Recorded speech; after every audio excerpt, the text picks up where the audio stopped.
Bien. Ok, bueno, pues voy a comenzar. Primero que nada, pues muchas gracias por la invitación. Para mí es un honor estar hablando de biología sintética, del trabajo que hacemos en el laboratorio y del trabajo que hemos realizado para ir a la competencia IEM. Yo espero que en lo que llevan de su formación, lo mejor conociendo la biología sintética, ya hayan escuchado de las levaduras convencionales y de las no convencionales también. Pero bueno, acá les voy a contar un poco de lo que hacemos. Y pues nada, ¿no? Este soy yo, el de acá, junto a mi equipo de IEM en 2024. Eh, es una, también, bueno, como lo comentaba Marco, pues también pertenezco a SynBioLatam, que es una iniciativa que está tratando de unir la biología sintética en Latinoamérica. Entonces, pues también es un poco para hablarles de esta asociación, ¿no? Vamos a empezar hablándoles un poco de lo que conocemos como levaduras convencionales, ¿no? Eh, yo sé que en algún punto de su vida ustedes han tenido contacto con ellas porque están o son partícipes de los productos biotecnológicos que más consumimos, ¿no? Como la levadura del pan, que es Saccharomyces cerevisiae, la cual está usada, ¿no? Por miles de años en panificación, en cerveza, en vino, en suplementos, la utilizamos en el día a día, yo diría. Entonces, pues es una de las levaduras más famosas, ¿no? Y básicamente es lo que conocemos como una levadura convencional, ¿no? Una levadura que está casi en todos lados, que su aplicación biotecnológica ya lleva años. Y bueno, una otra levadura que recientemente se agregó, se puede decir que es una levadura convencional, es esta que tenemos acá, que es Pica Pastoris, la cual pues también ya se volvió un sistema estándar para la producción de proteínas recombinantes. Los investigadores se dieron cuenta de que especialmente para producir proteínas de otros organismos es muy buena esta levadura, Pica Pastoris. Entonces, pues... otra de las características principales o por los que son muy usadas estas levaduras es porque son microorganismos eucariotas, ¿no? Que tienen un núcleo, entonces sus funciones van a ser similares y van a tener van a servir como un modelo de estudio para poder, no sé, para poderlo llevar a estudios humanos, ¿no? Por ejemplo, eso fue algo de lo que se dieron cuenta y es uno de los genomas, por ejemplo, de Saccharomyces cerevisiae, de los genomas mejor caracterizados, su secuenciación en el 96 ha permitido un avance increíble en la ciencia. Y bueno, o también hablando ya de fenómenos que pasan dentro de las células, pues también tienen modificaciones posttraduccionales de las proteínas y de otras señales muy complejas, similares también a los humanos, en donde sirven como objetos de estudio, en donde se pueden hacer que estos modelos se lleven se amplíen, ¿no? A los modelos humanos. Y también, gracias a que su fenómeno está bien caracterizado, también hay una facilidad de manipulación genética de estas levaduras, ¿no?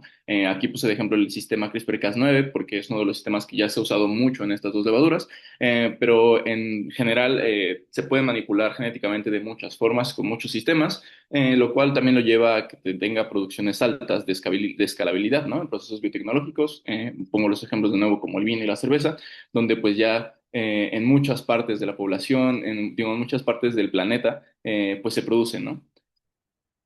Entonces, pues ya hablando un poco, ¿no? De lo que de lo que significa para la biología sintética o lo que significó, pues bueno, estos organismos son de los organismos chasis, es decir, que los organismos que utilizamos para producir el producto que nosotros queramos, es uno de los chasis más importantes en biología sintética. Recordemos rápidamente que pues durante los primeros días de la biología sintética, los días tempranos de la biología sintética, Drew Endy proponía que la biología sintética tuviera tres pilares, ¿no? Que sería la estandarización, el desacoplamiento y la abstracción. Estos tres pilares principalmente se basaban en que pudieran hacerse partes bien caracterizadas que se pudieran reutilizar en distintos sistemas, ¿no? Desde bacterias hasta levaduras. El desacoplamiento también nos hablaba de lo que se busca, que es separar el diseño biológico en módulos independientes, ¿no? Para que de esta forma pudiéramos simplificar lo más posible a los organismos. De nuevo, la abstracción también tiene como por objetivo tratar de organizar estos sistemas biológicos en diferentes niveles, ¿no? Como partes genes completos, represores completos, a lo mejor, sistemas genéticos que puedan funcionar por sí solos, ¿no? Sin embargo, esto ha sido, como ya sabemos, ha estado en constante crecimiento desde el 2005, es decir, ya casi más de 20 años para acá. Eh, Y se han logrado muchas cosas, ¿no? Un ejemplo de ello, pues es justo, ¿no? Que la competencia IEM cada año crece, cada año hay más países representando, cada año hay más países de Latinoamérica representando. Y esto es muy importante porque otro de los objetivos de la biología estética es también tener un desarrollo en la comunidad, ¿no? Que nos comuniquemos los unos con los otros, que se estandarice y se democratice el diseño de biología. Entonces, es algo que sí se ha logrado. Sin embargo, pues seguimos en un punto en el que no podemos hablar de estos tres pilares como lo único que existe en la biología sintética, porque sabemos que los organismos pues son muy cambiantes, son a veces impredecibles, y por más que los tratemos de controlar, ellos van a regresar, ¿no? A donde ellos naturalmente quieran. Entonces, es muy importante pues mencionar esto, ¿no? Porque si bien se ha usado las levaduras como organismos chasis, eso se hace porque tenemos una facilidad ya de manipular esos organismos, tanto las bacterias como las levaduras, y eso no significa que sean los únicos organismos que debamos utilizar, ¿no? Por ejemplo, nosotros en el 2024, contándoles rápido acerca de nuestro proyecto, quisimos utilizar una levadura, en este caso la levadura convencional Saccharomyces cerevisiae, para producir un biopesticida, ¿no? Nosotros en México somos fieles consumidores del maíz y casi todos los productos de nuestra dieta están a base del maíz, con muchas partes de Latinoamérica probablemente, pero en México es vital para nosotros, ¿no? Y los agricultores habían estado teniendo problemas por esta plaga del gusano cogollero. Nosotros nos dimos cuenta de eso porque uno de nuestros compañeros vive en el campo, tiene estos sembradíos, se dio cuenta de que es un problema, pero el problema no es solamente la plaga, sino la forma en la que está siendo tratada, ¿no? Nos dimos cuenta de que los pesticidas que utilizan los agricultores están siendo dañinos no solamente para el ambiente, sino también para ellos mismos, ¿no? Entonces nosotros nos dimos a la tarea de buscar una opción viable que pudiera ser producida por esta levadura. En este caso, nosotros identificamos a la piperamida, una molécula con la cual se podría hacer un tratamiento biopesticida, es decir, usando Saccharomyces cerevisiae. Lo que hicimos, este proyecto, bueno, yo pongo que ganamos medalla de oro en 2024, pero en realidad fue un proyecto largo, porque como ustedes saben, en Latinoamérica, pues las condiciones en las que hacemos toda la ciencia pueden llegar a ser un poco muchísimo más tardadas que lo son en otros países. Sin embargo, eso no significa que no podamos y que no tengamos las herramientas, porque ya están ahí, ¿no? Algo importante de la biología sintética es que justo tratamos de utilizar las mismas partes que todas las demás personas usan y tener como claro lo que queremos hacer. Y bueno, nosotros nos dimos a la tarea de hacer unas construcciones muy grandes y desde el 2022 trabajamos en el proyecto o desde antes.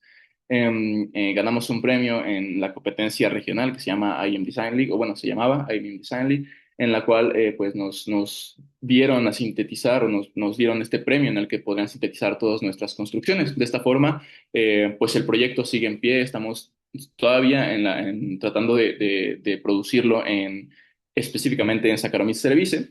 Sin embargo, pues nos dimos cuenta de que la función normalmente de la levadura misma puede limitar el producto final, ¿no? Nos dimos cuenta estudiando ya después de la competencia que pues Saccharomyces cerevisiae ya tiene algunas de las enzimas, entonces en realidad no necesitamos producirlas, pero también nos encontramos con que otras levaduras también tienen estos subproductos, ¿no? Y de esta forma, a lo mejor no tenemos que meter todas las 10 enzimas de la vía que nosotros habíamos propuesto, sino solamente dos o tres.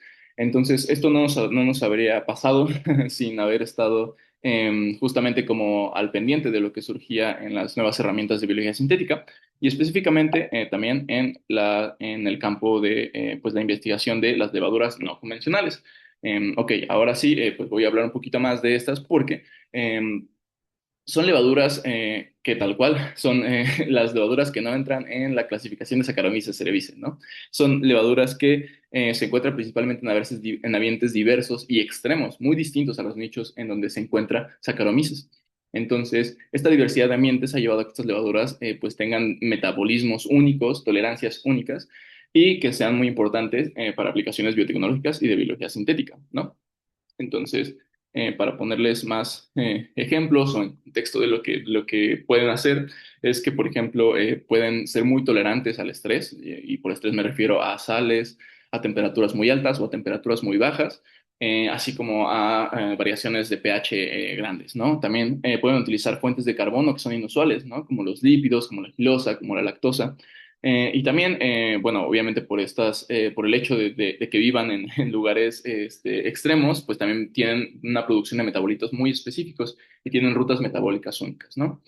Em, Sin embargo, pues tenemos unas ventajas que es que tenemos menos herramientas genéticas para la manipulación de estos organismos y su fisiología es menos conocida, por lo que el usar levaduras no convencionales también nos obliga a nosotros a tratar de entender un poco más de la biología de estos organismos. Por ejemplo, hay muchas levaduras no convencionales, las cuales pueden crecer en los sueros, en los residuos, ¿no? Por ejemplo, de la industria láctea y hay otros ejemplos muy padres en las que estas mismas levaduras no convencionales hasta sirven como control biológico y o sea, pueden como quitar, ¿no? Pueden inhibir el crecimiento de otros hongos que pueden ser patógenos, ¿no? Entonces, tienen una alta diversidad de funciones y bueno, tenemos muchos lugares en donde podemos encontrarlas, ¿no? En este review del 2022, pues hemos visto que incluso en las capas más próximas, más lejanas de la Tierra, también llegamos a encontrar levaduras. Y si no llegamos a encontrar levaduras no convencionales, llegamos a saber que también hay esporas que a lo mejor no están siendo no están siendo organismos vivos, pero que están ahí latentes, listos para colonizar algún ambiente, ¿no? Esto también es muy importante porque las levaduras no convencionales casi siempre las han encontrado en lugares donde la mancha antropocéntrica todavía no ha llegado, ¿no? Donde todavía no hemos colonizado los humanos. Entonces, pues justo vamos desde ambientes en donde puede haber en altitudes muy, bueno, en altas altitudes, puede ser también en volcanes, por ejemplo, ¿no? En ventilas hidrotermales, en lugares donde a lo mejor el sol no es la luz, ¿no? No es tan predominante, en, en glaciares donde hay temperaturas muy altas, en los desiertos, ¿no? Donde las temperaturas pueden ser tanto extremas a la alza, es decir, que esté muy caliente como que esté muy frío, ¿no? Entonces, casi siempre estas levaduras van a tener, pues, características como, por ejemplo, que puedan resistir más radiación, que pueden resistir incluso sustratos que son tóxicos, tienen alta sensibilidad a la osmolaridad, bueno, resisten presión osmolar, la salinidad también, ¿no? Es algo en lo que están presentes. Y bueno, con esto también les quiero decir que no solamente pues van a estar en estos ambientes y lejos de nosotros, sino también los podemos encontrar en lugares muy comunes, ¿no? Como lo son en la playa, por ejemplo, el agua salada. Ahora hemos también visto que en cáscaras de limón, en cáscaras de frutas, también se encuentran estos organismos, por lo que podemos encontrarlos también, digamos, en lugares a lo mejor no tan convencionales, pero que están ahí, ¿no? Cerca de nosotros. Por ejemplo, en México tenemos una bebida le llamamos el pulque. Es un fermentado en el cual también hemos visto que se encuentran varias especies de levaduras no convencionales y que también han sido ya, bueno, caracterizadas como probióticos y como seguros para consumir, ¿no? Entonces, pues nada, esto también nos hemos visto que en aguas residuales y en lugares muy contaminados también logramos aislar de estas levaduras, ¿no? Entonces, otro lugar donde encontrarlas es en el laboratorio donde trabajo, que es en la Ciudad de México. Eh, y les voy a contar un poquito más adelante. Pero bueno, estas levaduras no convencionales han sido unos chasis nuevos, ¿no? Chasis nuevos con gran potencial para la agricultura sostenible, ¿no? Por ejemplo, acá tenemos los ejemplos de Pica Pastoris, que como les comento, o sea, ahorita ya puede ser considerada a lo mejor como convencional, pero también empezó de esta forma, ¿no? Se dieron cuenta de que podía producir proteínas que había en otros eucariontes y de ahí se utilizó para muchísimas más aplicaciones, ¿no? Tenemos los ejemplos, ¿no? De Cluberomyces lactis o de Feromyces stibiptis, los cuales son utilizados ya para la producción de bioetanol, ¿no? Entonces, también Cluberomyces marchianus, por ejemplo, se puede utilizar, ¿no? Puede utilizar los desechos de la industria láctea para producir compuestos aromáticos, para producir enzimas. Y de igual forma, en este caso, la revuela lipídica, por ejemplo, puede utilizar sustratos lignocelulíticos para producir lípidos, para producir bioetanol, biocombustibles. Entonces, todo esto pues nos lleva a que estas levaduras no convencionales puedan entrar en la vida de manufactura sostenible y del futuro, por así decirlo, que debería ser ya del presente, porque estamos en un momento crítico. Pero, bueno, el tolerar condiciones ambientales y también poder usar cultivos a lo mejor más exigentes y presentar metabolismos diversos, pues nos va a ayudar mucho para que podamos construir nuevas biofábricas, por así decirlo, ¿no? Claro que esto pues también viene con necesidades, ¿no? ¿Qué necesitamos ahora nosotros para hacer esto? Pues desarrollar nuevos bloques genéticos, como lo hemos visto, pues la biología sintética va a ser muy importante porque necesitamos construir sets que sean aplicables para las levaduras convencionales, tanto para las no convencionales, ¿no? Necesitamos desarrollar herramientas de edición genética y necesitamos también conocer sus rutas metabólicas, ¿no? Necesitamos secuenciar los genomas, necesitamos anotar los genomas y de esa forma vamos a tener un entendimiento de su fisiología y su comportamiento a nivel celular para saber qué es lo que está pasando dentro de estas levaduras que tienen mecanismos de respuesta al estrés, para saber qué es lo que está pasando dentro y por qué pueden ser y por qué producen lo que producen, ¿no? Entonces es una forma muy padre de verlas, por ejemplo, en el Laboratorio de Biología Molecular y Genómica de Levaduras, en la Facultad de Ciencias de la UNAM. Pues nosotros trabajamos con dos levaduras no convencionales principales, las cuales son Rhodotorola mucilaginosa, la cual la aislaron de la Antártica, y en este caso ella es capaz de producir carotenoides, por eso la coloración rojiza que vemos acá. También puede producir lípidos neutros y tiene aplicaciones potenciales para hacer biocombustibles, ¿no? También inhibe el crecimiento de... Ah, bueno, perdón. Y ahora la siguiente de las que le voy a hablar es la levadura con la que yo trabajo, que se llama Bremis hanseníae. Y esta levadura se ha visto que es muy importante para el control biológico también de otras levaduras y de otras plagas. Inhibe el crecimiento de hongos patógenos, también produce vitamina B2 y también incluso puede crecer en condiciones no estériles, ¿no?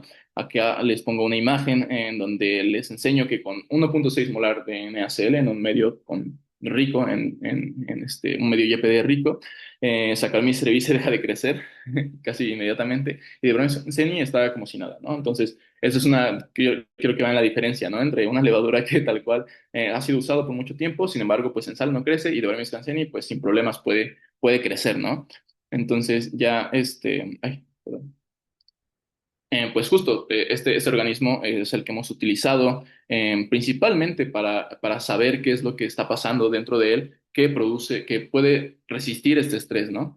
La han identificado también como un organismo de consumo seguro en alimentos, por ejemplo. También muchos peces también consumen esta levadura, se encuentra en los quesos, se encuentra en las cáscaras de los limones, se encuentra en los quesos, en las carnes, ¿no? Y ya se ha descrito que también tiene actividades como probióticos. Eh, entonces, pues bueno, ¿no? Una de las cosas muy interesantes en el laboratorio es que utilizando, o bueno, enfocándonos en el estudio de la tolerancia al estrés, nos dimos cuenta de que tenía un mecanismo, ¿no? Este mecanismo es una proteína que se fosforila, se llama HOC1, y nosotros en el laboratorio tenemos una mutante que no tiene ese gen, ¿no? De esta forma, pues podemos estudiar la respuesta al estrés, podemos saber qué es lo que está pasando. Y bueno, en uno de los estudios que estábamos haciendo, que era de producción de lípidos, nos sucedió una serendipia, ¿no? Porque estábamos utilizando unas condiciones de cultivo en las cuales nos dimos cuenta que a las 48 horas nuestra mutante tenía una coloración súper amarilla, ¿no? En la cual hasta pensamos que se había contaminado con algo, que le habíamos echado algo a nuestro cultivo. Sin embargo, pues nos dimos a la tarea de investigar, ¿no? Y qué era lo que veíamos en de Mises. Justo una de las cosas principales que encontramos en la literatura es que producían riboflavinas, ¿no? Que es la vitamina B2. Enseguida les voy a hablar un poco más. Pero pues al irradiarla a la luz UV nos dimos cuenta de que florecía, ¿no? Entonces, como una de las características principales para saber que algo es riboflavina es que florece, ¿no? Entonces, al momento de ver que florecía, pues nos dimos a la tarea de estudiarla, ¿no? Y de saber por qué estaba produciendo riboflavinas y qué era lo que le hacía producir estas riboflavinas. Obviamente, nuestra primera asunción, pues, fue que la ausencia de este gen que vemos acá, de esta mutante, es la que le hace producir riboflavinas, ¿no? Entonces, de esta forma, pues nos aventamos, ¿no? A hacer como un proyecto, ¿no? En el que viéramos la importancia de las riboflavinas, porque, bueno, como a lo mejor no lo saben, pero esta vitamina es útil en todos los organismos vivos, ¿no? Eso es precursora del flavino mononucleótido y del FAT que vemos en todas las reacciones que están dentro de la célula, ¿no? Tan solo para el ciclo de Krebs, para la respiración celular, son muy importantes, ¿no? Y también son muy importantes de valor económico. Hemos visto que están presentes en alimentos, en bebidas, en suplementos, en cosmética, en farmacéutica, y su mercado se perfila para los 500 millones, ¿no? Para el 2025. Entonces, es un producto muy famoso y también es famoso porque lo encontramos en la cerveza. Por ejemplo, le puede dar un sabor muy característico a la cerveza, ¿no? Incluso en México, bueno, y en todos los países, los envases tipo ámbar, pues los hacen para la protección, para que no se oxide esta molécula y no dé un sabor como a cerveza quemada, ¿no? Que es lo que llamamos. Y bueno, nosotros nos dimos a la tarea de saber en qué momento, ¿no? En qué estadio era que estaba produciendo estas riboflavinas. Hicimos unos experimentos tanto de cinética enzimática, digo, de cinética de crecimiento, como de expresión de genes. Nos dimos cuenta que a partir de las 29 horas ya empezaba a producir este pigmento, lo cual ya después nos dimos cuenta de que eran riboflavinas y no las dejaba de producir. Esto fue una de las cosas más interesantes, que esta mutante no dejaba de producir riboflavinas, ¿no? Seguía y seguía. Nos dimos cuenta que después que pues los genes envueltos en esta vía de síntesis, que son los RIFs, por así, que se llaman, bueno, que los llamamos RIFs, se sobreexpresaban, ¿no? A comparación de otros genes. Y de esa forma también nos dimos cuenta de que pues sus vías de síntesis pues venía de dos ramas principales y que los genes que estaban sobreexpresados acá pues también han estado sobreexpresados en otras levaduras para la producción digamos, a gran escala de vitamina B2. Por lo que pues nosotros creemos que la deleción de un solo gen pues va a activar esta síntesis de riboflavina, lo cual es muy importante porque de esta forma nosotros podemos construir aún más mutantes que puedan sobreproducir más riboflavina, ¿no? Entonces, acá les pongo una imagen donde vemos que lo que trato de hacer acá no es enfrentar a a las levaduras convencionales con las no convencionales, porque al final de cuentas quiero que vean que no es una guerra, no es una pelea justa, ¿no? Son dos contra muchas. Entonces, el uso combinado yo creo que es algo que debemos de buscar en los proyectos de biología sintética. ¿Por qué? Porque muchas veces las herramientas que ya tenemos en las levaduras convencionales nos pueden servir para adaptarlas a las levaduras no convencionales, ¿no? Algo de lo que yo estoy a favor y que yo creo que se debería hacer mucho en biología sintética es explorar esta biodiversidad, ¿no? Usar las ventajas que ya tienen esos organismos a nuestro favor y adaptar estas herramientas que hemos visto de manipulación genética, de secuenciación, etcétera, para hacerlo en las levaduras no convencionales, que ya tienen ventajas por sí solas, ¿no? Que podemos utilizar residuos industriales, que podemos utilizar e incluso cultivos que no están estériles para poder crear, ¿no? Para poder crear cosas que no estaban sucediendo en la naturaleza, ¿no? Yo creo que esto es muy importante porque nos va a hacer que tengamos un mayor número de chasis microbianos y que podamos ampliar las posibilidades de la biología sintética para producir más fármacos, biocombustibles, biomateriales incluso, y metabolitos de alto valor, ¿no? Que como lo vemos son muy importantes ya en la industria, están en todos lados, y qué mejor forma de producirlos que sosteniblemente, mediante biología, ¿no? Entonces, a mí me gustaría, pues, justo cerrar esta ponencia, ¿no? Diciéndoles que, pues, es muy importante reimaginar si es que queremos hacer biología sintética, ¿no? Es partir de lo que ya está y tener ejemplos claros de lo que queremos hacer, pero utilizando lo más posible la naturaleza, ¿no? Creo que una de las cosas principales de la biología sintética es que nos deja imaginar y nos deja tener de ejemplos a muchos organismos que existen ya en la naturaleza, ¿no? Entonces, para crear, para recrear, hay que editar y para editar también hay que entender, ¿no? Yo creo que es muy importante que tengamos en la mente que estamos haciendo biología sintética o que vamos a hacer biología sintética no solamente para crear un producto y lanzarlo al mercado, sino también para entender qué es lo que está pasando en los organismos, porque al final de cuentas nosotros no estamos encima de ningún organismo, ¿no? Estamos tal cual compartiendo espacio con ellos y a mí me gustaría que se quedara mucho con esta reflexión, ¿no? En la cual pues se trata de eso, de crear, sí, se trata de crear, se trata de editar, pero queremos entender, ¿no? Entonces, me gustaría mucho escuchar si tienen alguna pregunta, alguna, alguna duda, alguna curiosidad, ¿no? Y también pues para hacerles promoción a Symbiolatam y a Lebrix Bio, que es donde ganamos el proyecto de IEM en 2024 y seguimos trabajando en ello. En Symbiolatam, que estamos haciendo muchas cosas para justamente unir la biología sintética en toda Latinoamérica, ¿no? Entonces, pues les agradezco también por su atención, por levantarse temprano a hablar de biología sintética. Y nada, me gustaría escuchar sus preguntas.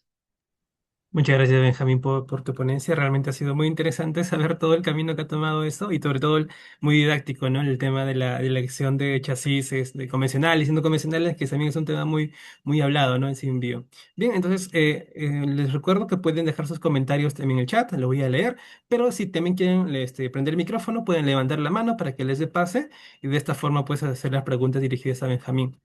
También les pido también a los chicos de logística que puedan compartir nuevamente el formulario de registro para que también se vayan registrando los chicos en la asistencia. Bien, tenemos la primera pregunta por parte de Daniela Castro, que pregunta, ¿qué medio de cultivo usaron para la variable mutante? ¿Cómo sería el proceso de incorporarlo a la industria? Ok, muy buena pregunta, Daniela.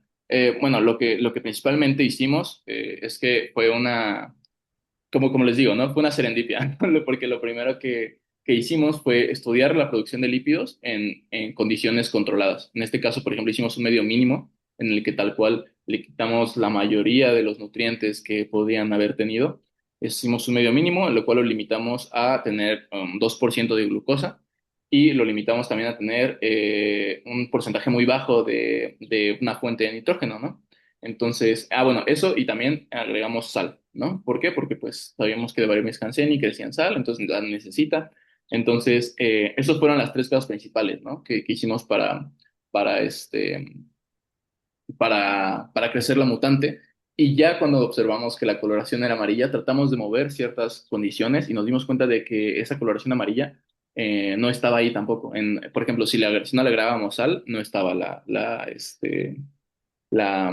la coloración, ¿no? Entonces, yo creo que el proceso de incorporarlo a una industria sería de esta forma, ¿no? Buscar sustratos que tengan a lo mejor una cantidad similar de sal y de esa forma podríamos adaptarlo, ¿no? En cantidades más grandes, en volúmenes más grandes, en bioreactores probablemente, y así extraer lo mayor posible que podamos, tanto de la riboflavina como de la levadura, ¿no? Entonces, sí, eso básicamente fue el medio que utilizamos, o bueno, el medio que estamos utilizando ahorita es eso, medio que en el que le restringimos todo y solamente le damos glucosa y sal, y con eso. Genial. Muchas gracias, Benjamín. Ahí Daniela te agradece la respuesta. Ahora vamos a pasar con Rodrigo, que levantó justo la mano. Adelante. ¿Qué tal, Benjamín? Buenos días. Muy interesante la ponencia. Muchas gracias. Quería preguntarte, nosotros, bueno, en San Marcos no hemos trabajado hasta ahora con hongos, con levaduras, ¿no? Eso ha sido puro con bacterias. Entonces quería decirte qué tan frágil es, no sé si me imagino es trabajar con ellos. No sé si será como, por ejemplo, trabajar con eucariotas y qué tantos son las máquinas que se necesitan, ¿no? Porque sería interesante en un futuro también trabajar con levaduras. Entonces, no sé qué se necesitarían, qué máquinas y protocolos se necesitarían poner, ¿no? Para trabajar también con ello. Y nada, eso, gracias. Ok, ok. No, pues nada, de hecho es muy sencillo. Bueno, yo lo veo como sencillo porque en realidad necesitamos casi de lo mismo, ¿no? En nuestro laboratorio también tenemos algunas cepas de bacterias y básicamente lo que hacemos es tener dos incubadoras, una a 37 grados, las levaduras, por ejemplo, en este caso la que yo utilizo, crece a 28 grados, ¿no? Con una agitación a lo mejor menor que la de las bacterias, pero también crece. ¿No? Otra cosa importante es que, por ejemplo, muchas de las levaduras no convencionales, en el caso de las dos cepas que tenemos, por ejemplo, en el laboratorio, es que son seguras para, digamos, para el consumo de las personas, ¿no? Entonces, en realidad, digamos que no necesitamos tampoco de una infraestructura muy grande, como una campana como de bioseguridad o algo parecido, ¿no? O sea, necesitamos simplemente un mechero, a lo mejor una campana de flujo para trabajar otras cosas de DNA para que no se te contaminen entre bacterias y levaduras, pero en realidad son muy similares y los protocolos de levaduras también son muy similares, por ejemplo, de extracción de DNA, de extracción de RNA, son muy similares, ¿no? Acá la única, a lo mejor como cosita que puede ser quisquillosa en las lavadoras no convencionales es que a veces la composición de su pared y de sus membranas pues son un poquito más difíciles de tratar a como lo son las bacterias, ¿no? Las bacterias, por ejemplo, las podemos transformar fácilmente, las podemos electroporar, les podemos dar un choque térmico y las transformamos, ¿no? En el caso de las levaduras es un poco más difícil, ¿no? Que tenemos que crear estructuras que estén lo suficientemente débiles como para poderlas transformar y los protocolos, justamente como comento, pues todavía no están muy bien estandarizados, ¿no? Entonces hay que buscarle por todos lados, hay que buscar los 5 grupos que están en todo el mundo que transforman levaduras no convencionales para que tengamos un protocolo más o menos, para que nosotros lo podamos armar, ¿no? Entonces, yo diría que el paso más retador sería ya en cuestiones de edición genética, pero en realidad, si ustedes tienen el equipamiento para mantener bacterias, igual la pueden mantener en levaduras sin ningún problema. Muchas gracias, Benjamín, y también muchas gracias, Rodrigo, por la pregunta. Continuamos. Dice Christopher Kaiser, ¿consideras que las redes de regulación metabólica en levaduras no convencionales son más robustas ante el estrés? Ok. Sí, una buena pregunta. Justamente yo creo que eh, a lo mejor no las vamos a ver como más robustas, ¿no? Porque también las levaduras convencionales pues tienen redes de regulación que a lo mejor todavía no entendemos del todo. Sin embargo, creo que ya cuando se trata de estrés, cuando estamos poniendo a las levaduras ante un estrés, sí estamos viendo algunos flujos más favorecidos que otros. Esto lo hemos visto también porque en el laboratorio por ejemplo, un compañero está tratando de descifrar la transcriptómica de Rhodotorola mucilagenosa y nos hemos dado cuenta de que muchos genes que creíamos que no estaban implicados en la respuesta al estrés están siendo implicados en condiciones por ejemplo, en este caso mi compañero les quita el nitrógeno para crecer y puede producir más carotenoides, puede producir más lípidos, ¿no? Entonces yo creo que las redes, o sea, no van a ser a lo mejor más robustas todo el tiempo a comparación de una convencional, pero sí pueden favorecerse ya cuando estamos hablando de un estrés en específico, ¿no? Entonces yo creo que sí tienen una respuesta muy robusta ante el estrés y eso sí se ha visto en ejemplos de transcriptómica. Entonces es una pregunta buena y que sí, todavía yo creo que falta mucho, ¿no? Para estudiar las redes metabólicas en levaduras no convencionales también es un tema muy interesante. Genial. Muchas gracias, Benjamín. Bueno, vamos a contar con las preguntas en orden. Ofelia Edith pregunta, ¿qué sal usaron y qué cloruro de sodio y a qué concentración? Sí, usamos tal cual en cloruro de sodio. En este caso lo utilizamos a 0,6 molar. O sea, le pusimos ahorita muy poquita sal. Sin embargo, también nos hemos dado cuenta, o sea, hemos hecho también en el laboratorio, hacemos a veces curvas en las que vemos el crecimiento a diferentes concentraciones de sal. Pero sí es tal cual, como casi casi como la sal de mesa. Utilizamos pura sal, y las dejamos crecer mucho, mucho, mucho tiempo. Y también nos hemos dado cuenta de que, por ejemplo, eh, al momento de, por ejemplo, si queremos seleccionar, no sé, algunas otras mutantes, la sal también juega un papel muy importante, porque, por ejemplo, nosotros le quitamos un gen de resistencia al estrés salino. Entonces nos dimos cuenta de que si le quitamos este gen, dejaba de crecer en sal, ¿no? Entonces, por eso también nuestra condición empieza en 0,6 molar de sal, porque ahí es también donde la mutante que no tiene el gen de resistencia a la sal bueno, o sea, puede crecer bien, ¿no? Si no, no tiene afectaciones. Entonces, sí, más o menos así. Claro.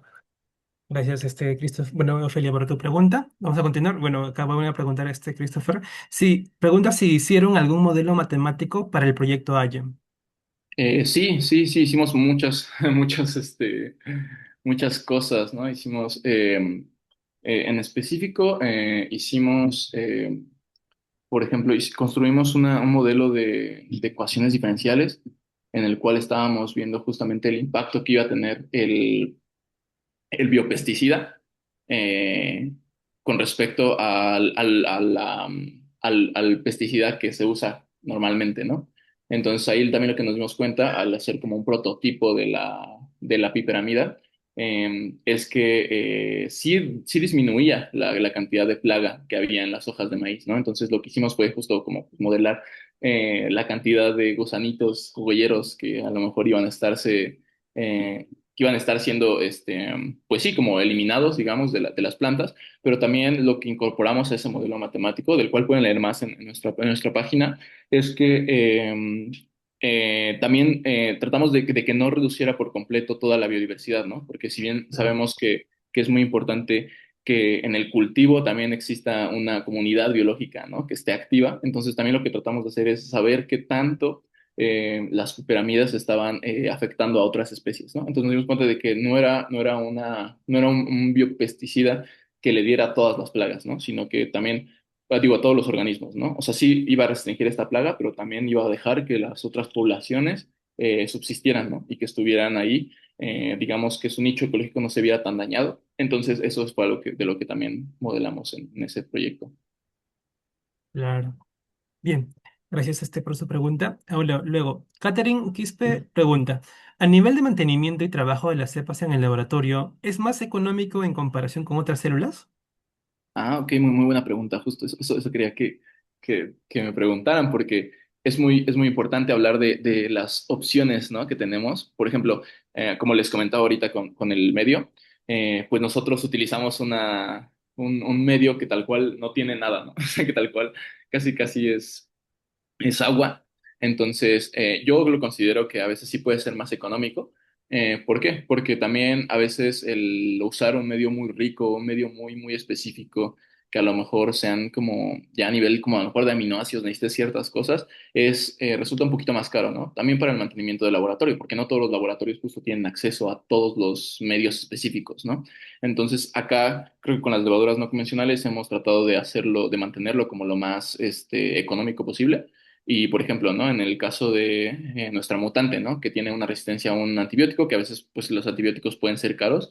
Nosotros hicimos como unas curvas para saber en qué cantidad mínima podíamos utilizar ese antibiótico y así usarlo de la manera, o sea, del el número más bajo posible de antibiótico. De esta forma ahorramos mucho, ¿no? O sea, ahorramos mucho en cajas, en todo lo que se pueda. Entonces, a nivel de trabajo, por ejemplo, y mantenimiento, o sea, las cepas, pues como les comentaba hace rato, o sea, son muy parecidas a una bacteria, ¿no? Solamente a lo mejor van a crecer en vez de 18 horas, a lo mejor en 24 horas van a crecer, pero necesitas básicamente lo mismo, ¿no? Y puede ser más económico a nivel industrial también. Eso es algo que a lo mejor no les mencioné del todo, pero hay muchos ejemplos en los que esta levadura, en específico de Romis hanseníae, la han utilizado para producir riboflavinas y para crecer, por ejemplo, en ambientes salinos que no están estériles, ¿no? Entonces, eso ya nos evitaría, por ejemplo, algo que es costoso, que es la esterilización, ¿no? Nosotros lo hacemos en el laboratorio, pues sí, porque necesitamos controlar muchas las condiciones que más podamos, pero ha habido trabajos en donde incluso han puesto cultivos no estériles y han logrado producir proteínas recombinantes, ¿no? Entonces, eso nos abre las puertas a justamente utilizar residuos económicos, residuos de industria que van a ser, o sea, que tal cual están siendo desperdiciados, ¿no? Entonces, al momento de que nosotros podamos utilizar esos desperdicios, pues ya lo va a hacer más económico, ¿no? Claro, y claro, y sobre lo que mencionaste al inicio también se resalta un poco la importancia de los modelos matemáticos, ¿no? Previo a la parte del laboratorio. Bien, Sí, exacto. continuamos nuevamente. Aquí, Ofelia vuelve a preguntar si utilizar un medio mínimo, pero si quisieran utilizar la levadura con residuos industriales, angristeles, ¿crees que cambiaría la ruta metabólica o la regulación? Ah, ok, sí. Es una pregunta que justo todavía a lo mejor en esta etapa del proyecto estamos todavía resolviendo, ¿no? Porque lo que hemos observado es que, como les comentaba, ¿no? Si agregamos menor cantidad de sal o mayor cantidad de sal, estas riboflavinas ya no las vemos, ¿no? Entonces, yo creo que sí cambiaría porque va a depender mucho del sustrato, ¿no? En este caso, hay muchos sustratos, por ejemplo, el suero de leche, que digamos, un residuo que ya se utiliza. Se ha visto que si usas suero de leche para inocular, o sea, para hacer el cultivo de tu levadura, que ya produce riboflavinas, con el suero de leche produce todavía más riboflavinas.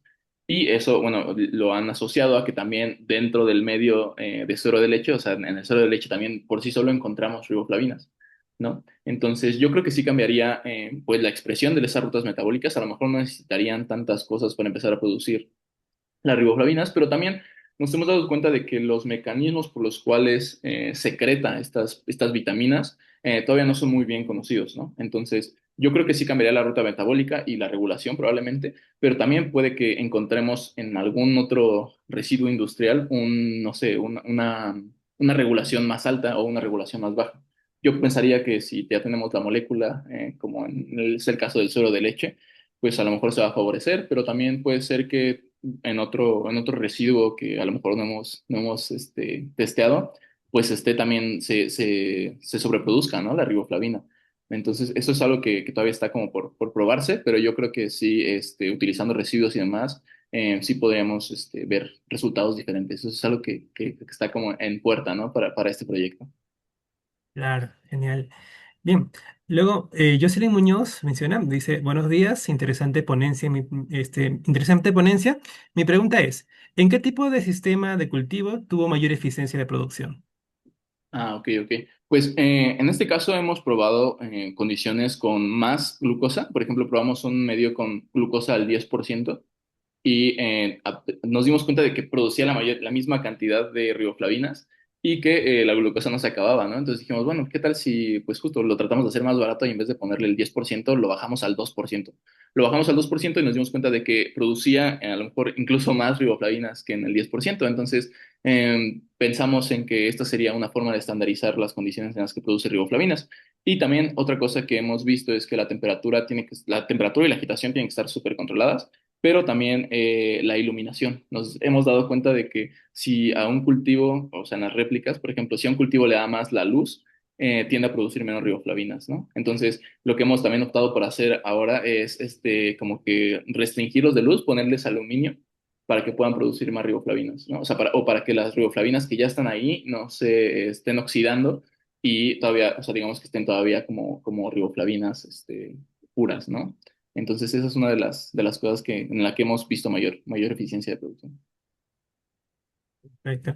Muchas gracias por la pregunta. Bien, ahora, Daniela Castro menciona, ¿crees que en algún momento estas levaduras modificadas o mutantes podrán ser cultivadas en casa y ser de consumo seguro? Como por ejemplo el kéfir. Sí, de hecho hay muchas, bueno, ahí sí ya dependería también una parte grande, ¿no? Que es lo de la regulación de los organismos transgénicos y de cómo estén vistos, ¿no? En cada país. En Latinoamérica a veces la regulación suele ser un poquito muy estricta, ¿no? Hacia los transgénicos. En el caso de México así es.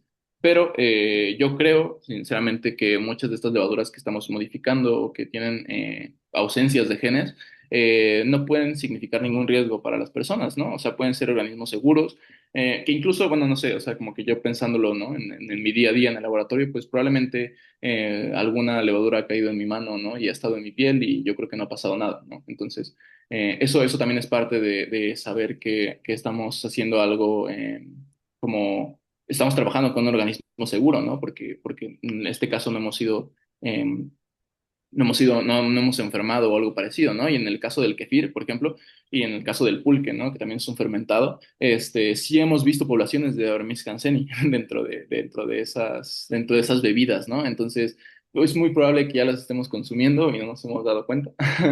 A lo mejor las cepas mutantes, ¿no? Pero las cepas silvestres sí las hemos estado consumiendo y no ha habido ningún problema. Yo creo que a menos que justamente en el caso de la levadura con la que yo uso, pues la mutación que tiene está siendo reemplazada, bueno, la de lesión está siendo reemplazada por un gen de resistencia, ¿no? Entonces, a antibiótico. Entonces, a lo mejor eso sí podría presentar un riesgo y es justo algo que, pues también es interesante, ¿no? ¿Cómo es que vamos a llevar estas levaduras mutantes, estos sistemas, cómo es que los vamos a llevar para que sean seguros, ¿no? Entonces, por eso se vale imaginar, se vale crear, pero también se vale pensar en cómo es que va a llegar a las personas, en realidad, hasta el final, ¿no? Entonces, por eso que nosotros estamos proponiendo justo, a lo mejor no dar tal cual la levadura completa como una producción de riboflavinas, sino extraer las riboflavinas, quitarle las células y utilizar la riboflavina para hacer otras cosas. Sin duda, importante la bioseguridad ahí. Muchas gracias, Benjamín. Bien, hay una última pregunta. Bueno, de todas formas, chicos, le invito si tienen todavía algunas dudas, aún queda tiempo, pueden levantar la mano para que puedan dirigirse al ponente o seguir escribiendo en el chat, ¿vale? Bien, Ariadna Damián Pachuco pregunta, hola, Benjamín, en cuanto a la biosintésida, no, a la biosincticida, ¿verdad?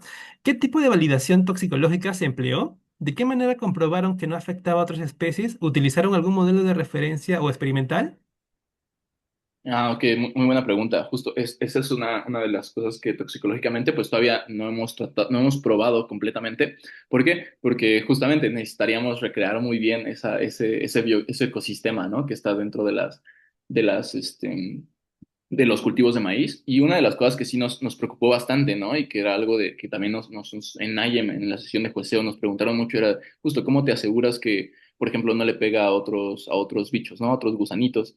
¿no? ¿Cómo te aseguras de que no estás extinguiendo a toda la, la vida? Entonces, nosotros lo que queremos utilizar, todavía no hemos podido utilizarlo porque no tenemos acceso, o sea, nuestro lab, por ejemplo, se dedica solamente a hacer levaduras, bueno, a tratar levaduras, pues no tenemos todavía un lugar en donde podamos experimentar con larvas, ¿no? En este caso, que sería lo más óptimo. Entonces, nuestro modelo lo vamos a plantear de esa forma, ¿no? En el que podamos ver a qué concentración es que esta piperamida está, está afectando, ¿no? A otras especies, ¿no? Porque si bien sabemos que esa especie si es una plaga y demás, pues puede ser que también nos estemos llevando a otras especies que a lo mejor no tienen nada que ver con ese problema. Entonces, es muy importante la validación toxicológica y pues en esas estamos, ¿no? Todavía estamos ahí. Bien, muchas gracias, Benjamín, por la respuesta. Bueno, si no hay más preguntas, de todas formas, le vuelvo a recordar que cada pregunta está siendo registrada para que puedan participar del sorteo por un certificado. Yo tengo una pregunta, Benjamín, también bueno, si Adelante. puede ser la última. Acerca de la parte inicial, mencionaste que estos trabajos estaban, bueno, dirigidos a ser un bioinsecticida, ¿no? Quería saber un poco sobre sobre las regulaciones en México, sobre cómo está permitido, por ejemplo, usar eh, cepas modificadas o quizás péptidos derivados de cepas modificadas para la inserción pues, de este producto, ¿no?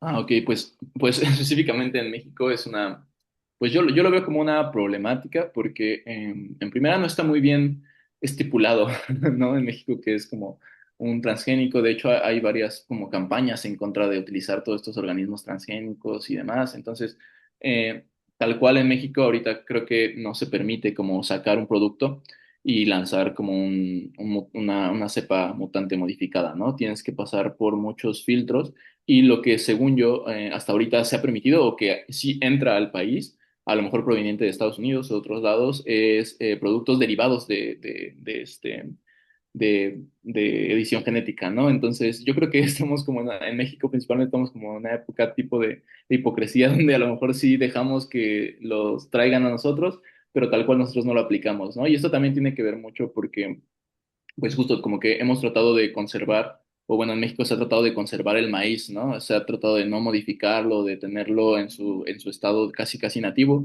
pero pues aquí, como te digo, ¿no? Entra algo de hipocresía porque pues el maíz también ha sido modificado genéticamente, solamente que no ha sido ha sido con técnicas convencionales de genética clásica, ¿no? O sea, se han hecho cruzas, se han hecho mejoras genéticas solamente en el campo, pero no se ha metido a lo mejor un producto que tenga edición genética así tal cual en el laboratorio, ¿no? Entonces yo creo que estamos todavía en un panorama no tan bonito para la biología sintética acá en México, pero a mí me gusta pensar que eso justo se puede revertir si hacemos una investigación completa, ¿no? Que o sea, una investigación que sea segura, no solamente que queramos sacar algo al público pues, por ganar, ¿no? Por ganancia económica, ¿no? Porque al final de cuentas sí estamos lidiando con muchas cosas, pero lo que se me hace muy increíble también acá en México es que, por ejemplo, los pesticidas con las que ya tratan a los campos, sí son muy dañinos para el ambiente, ¿no? O sea, tal cual También. exterminan a todo lo que hay,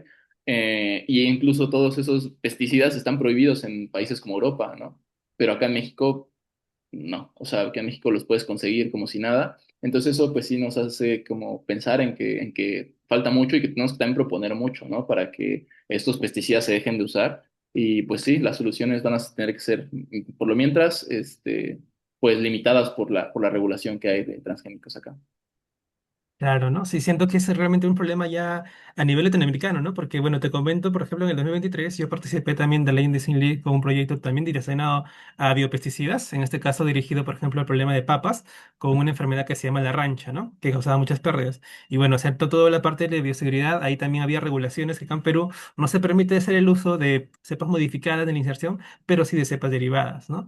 Incluso preguntando a autoridades de mi Perú, de mi país, por ejemplo, con la autoridad del CPI, que es el tema del Centro de Inversión de la Papa, muchos de sus resultados, sus trabajos relacionados a modificaciones para resistencias de papa contra esa enfermedad, no la desarrollaban acá en Perú, sino que se la llevaban a África todavía para hacer las comprobaciones, ¿no? Entonces, todo este tema de regulaciones sí siento que es un problema muy latente acá en Latinoamérica y que espero que pueda ser, pues, al menos observado y con todo ese impulso que hacemos con los equipos latinoamericanos de IGEM, de biología sintética, también pueda ser cada vez o se acerque, ¿no? Ese momento donde tengamos luz verde para poder ser hacer pruebas y demás cosas.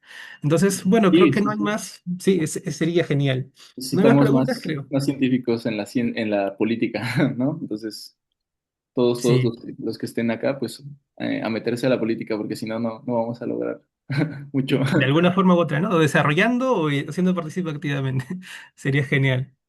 Muchas gracias, Benjamín. Parece que no hay más preguntas. Realmente te agradezco tu participación y también tu ponencia. Ha sido muy gratificante tenerte aquí. No sé si quieres decir algunas últimas palabras para despedirte. No, pues más que nada eso, ¿no? Que justo que vayan también hacia la parte política, porque es algo que como científicos nos compete y que justo a veces podemos tener miles de proyectos increíbles y que justo pueden ser la solución a muchos problemas, pero ninguna de ellas va a ser posible si no nos metemos a ver cómo lo podemos hacer posible, cómo podemos cambiar la regulación. Entonces necesitamos que todos los científicos que estamos acá, pues nos metamos un poco más no solo en organismos no convencionales, en los levaduras no convencionales, sino también en en la política y que tratemos de hacerlo real, ¿no? Entonces, eso es nada más lo que quisiera agregar. Muchas gracias por tu tiempo, por organizarlo y nada, ¿no? Aquí cualquier otra cosa que ocupen están ahí en nuestras redes sociales y mi correo, ¿no? Se los dejo si tienen cualquier duda, cualquier comentario. Lo agradezco.